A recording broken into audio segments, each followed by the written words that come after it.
অন্যান্য সাধারণ ছাত্র নেতাদের নিয়ে 1961 সালে গোপনে তিনি স্বাধীন বাংলা বিপ্লবী পরিষদ নামে এক সংগঠন গড়ে তোলেন, যার লক্ষ্য ছিল বাংলাদেশের স্বাধীনতা আদায়ের লক্ষ্যে কাজ করা। বিভিন্ন জনসভায় আইয়ুব খানের শাসনের বিরোধিতা করে ভাষণ দিতে থাকেন শেখ মুজিবুর রহমান। 1962 সালে আইয়ুব খানের সরকার তাকে গ্রেপ্তার করে। 1966 সালের 5 ও 6 ফেব্রুয়ারি লাহোরে অনুষ্ঠিত বিরোধী রাজনৈতিক দলগুলোর এক সম্মেলনে আওয়ামী লীগের পক্ষ থেকে শেখ মুজিবুর রহমান পূর্ব পাকিস্তানে পূর্ণ স্বায়ত্তশাসন প্রতিষ্ঠার লক্ষ্যে 6 দফা দাবি পেশ করেন। 1966 সালের ফেব্রুয়ারি মাসে লাহোরে পাকিস্তানের সবগুলো রাজনৈতিক দলের একটা কনফারেন্স হয়, আর সেই সভাতে শেখ মুজিবুর রহমান তার ঐতিহাসিক 6 দফা দাবি ঘোষণা করলেন। এই কারণে এই দাবি উত্থাপক দল হিসেবে আওয়ামী লীগের উপর নিপীড়ন চালানো শুরু হয়।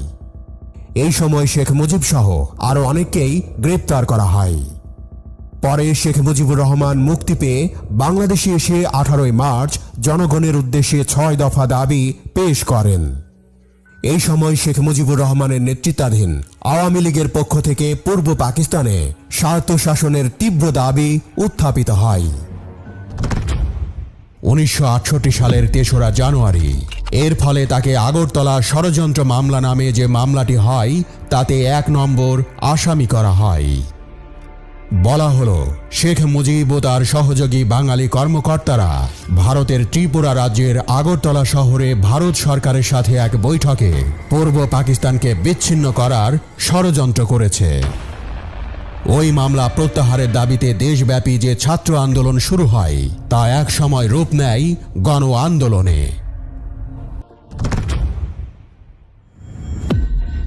সেই গণ আন্দোলন বা 69-এর গণ অভ্যুত্থান চরম রূপ ধারণ করলে পাকিস্তান সরকার শেষ পর্যন্ত এই মামলা প্রত্যাহার করে নেয় এবং শেখ মুজিব সহ অভিযুক্ত সকলকেই মুক্তি দেয়া হয়।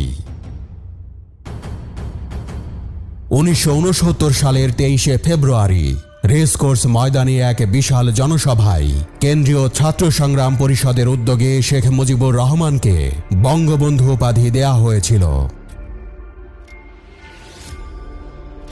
1969 সালের 10 মার্চ বিরোধী